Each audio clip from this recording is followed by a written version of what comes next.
Welcome back to Travel Agency in a Year podcast. My name is Rachel. I am your host. And it is day 8. Day 8 out of 365. I promise I'm not like, I regret all of this. It's actually, I really enjoy doing this. It's kind of fun. And just ignore my poor editing skills. I will improve. Come along on the journey of failure with me. Let's fail forward together. Today's episode is all about scheduling. There's 3 different types of agents that I run into as I have been helping. And back to the success circle. If you want more info, I'll put it. This will be kind of a plug, I guess. I'll put the link in the description. But I remember that in week 2, we cover a lot about scheduling. And I taught scheduling from a standpoint of you have nothing else going on except focusing on your travel agency. And I know that some students are like, okay, what do I do if I have a job? What do I do if I have these other obligations? How am I going to create my schedule? And it goes into like huge detail about time blocking. First off, A, you need to be time blocking. But B, what do you do when you are working a full-time job? So, from my experience, when I started in travel, I was working another full-time job. And I had to spend my evenings, typically, I would spend 4 to 5 evenings, 2 to 4 hours a week, or sorry, 2 to 4 hours a night doing training. Like when I very, very first started, I was doing training before I even told anybody I'm doing this. Sometimes I do it like on a Saturday morning because I was usually off on Saturdays. But it is a lot of extra work to kind of get things going, especially when you have another job, and it can feel very overwhelming. The good news is you have income coming in. You just need to make sure you've got the time. So if you have another job and you have like children at home to help take care of, it can be very, very stressful, and you need to just understand it's going to take a little bit longer for you to get everything set up and start going. Like, yeah, you can start marketing now. I don't care. But as far as like really setting up your systems exactly your way, first of all, it's never going to be done. You can always revise your systems. I like to do it every summer, and I'll get into that here in a second. So, if you are working another job, I would say you should expect having 2-ish hours Monday through Friday, and maybe 2 hours on a Saturday, like 11 a.m. to 2 p.m. or 1 p.m., something like that, open, like set aside on your calendar for trainings, and also have those times open for consultations when you are ready to start booking. And I think that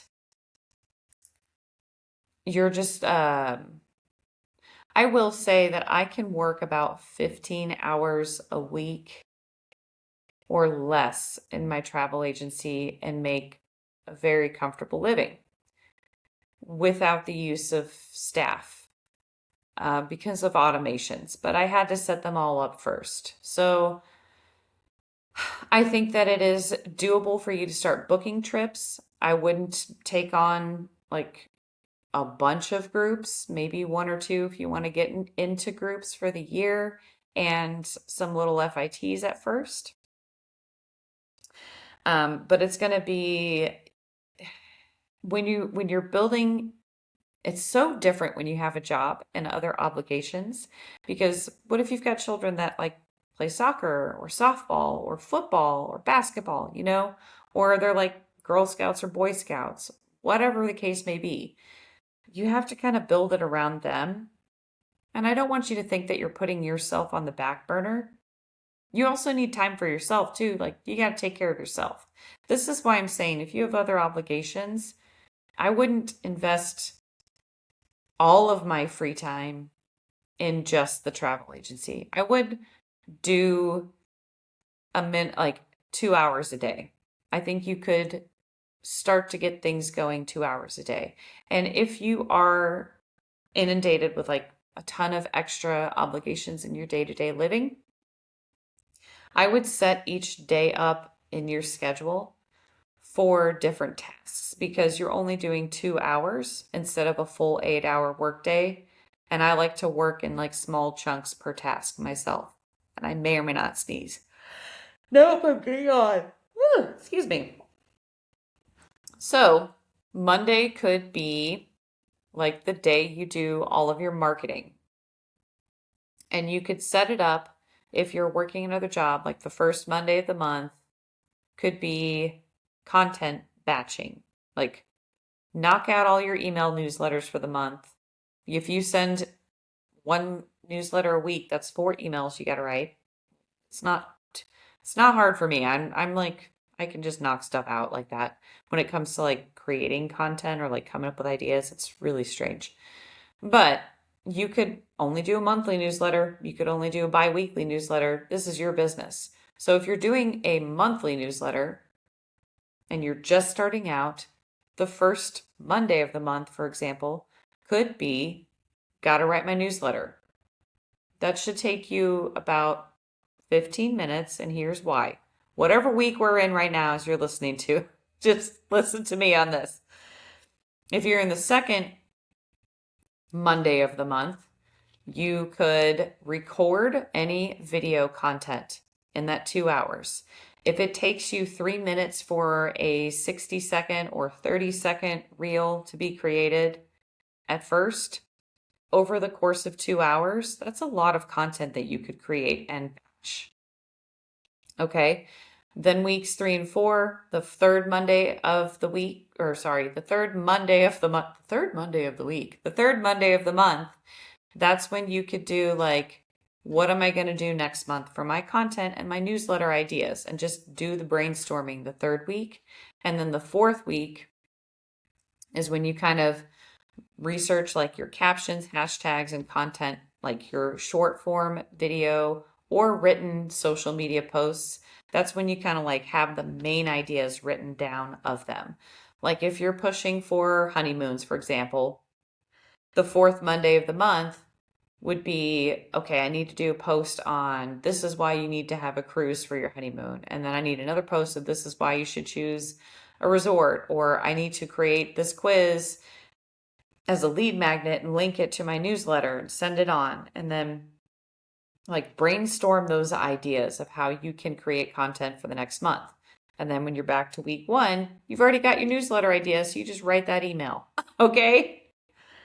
That's what I mean by that. So Mondays, if you are working a full-time job, if you are a stay-at-home parent and you have limited free time to work on this business, you could reserve that for Mondays. And I would always recommend like 15 to 30 minutes to answer and reply to emails as well. Tuesdays could be your client focus day. You could open up windows of time, like maybe your lunch break, and maybe you can get out of work sooner or something. Maybe your kids don't have a lot of activities planned, or they do have a lot of activities planned, and you're just like sitting in your SUV, like waiting. Like you could schedule client calls at those times if you wanted to. So you could make Tuesdays and maybe open up another day later on once you get more things in place and feel more confident. But you can make Tuesdays your client day. And if you don't have any consultations, that's when you should be doing lead generation by calling people you know, reaching out to anyone you know that has expressed interest in the past. Please do not just spam everybody. But you could do that. If you have clients booked, you could like double check all your automations are set up and like if they have any questions, things like that. Again, 15 minutes, maybe 30 minutes to check your emails and answer client emails. Pretty simple. Wednesday, I like Wednesday to be money day because that's when I get my commissions deposited into my bank account. So the second they're there, I'm paying my sub agents, I'm paying my bills, and I'm putting money into my tax and my profit account.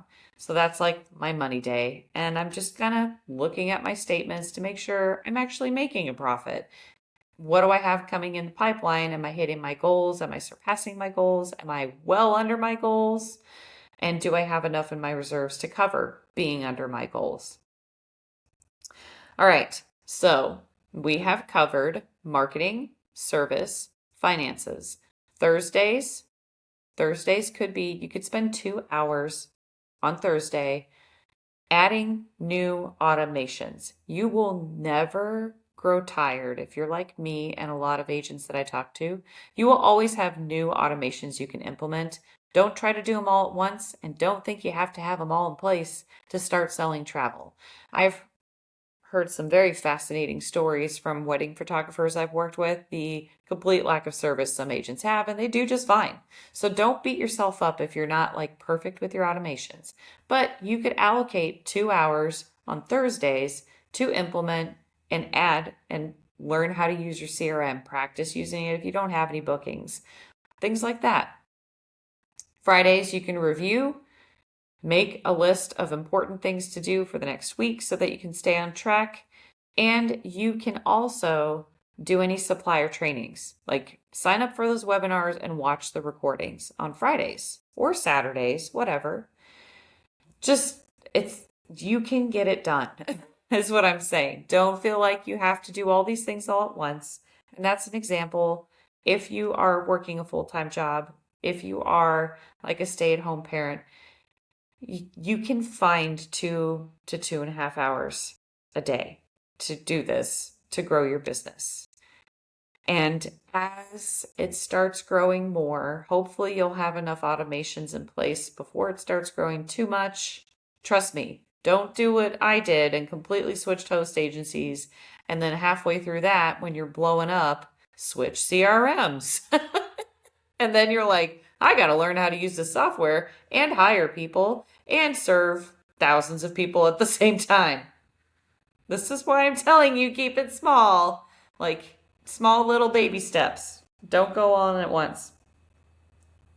Now, if you are 100% free, have no other obligations, you should definitely be able to do some networking, more lead generation. You have a lot more opportunity to showcase your services online via social media posts. You have that time, okay? So that's just like a really basic schedule. In the next episode, I'm going to take a breaky poo, and I have some water here, but I just talked for like, I'm batch content creating if you're watching this and seeing this terrible sweater I'm wearing from like 2012. It's my house sweater. My Cosby sweater. Okay. Anyway, we're going to go on to daily and weekly. What works for you? So that was kind of a breakdown for like people working full-time jobs. But if you have more time and you're like, well, what am I going to do with the rest of my time every day? I'm going to talk about different techniques for time management when you have like a 6 to 8 hour full workday available to you to build this business. And hopefully I'll help you be able to help you understand effective time management techniques. Okay? I will see you in tomorrow. In tomorrow. End communication. Have a great day, everyone.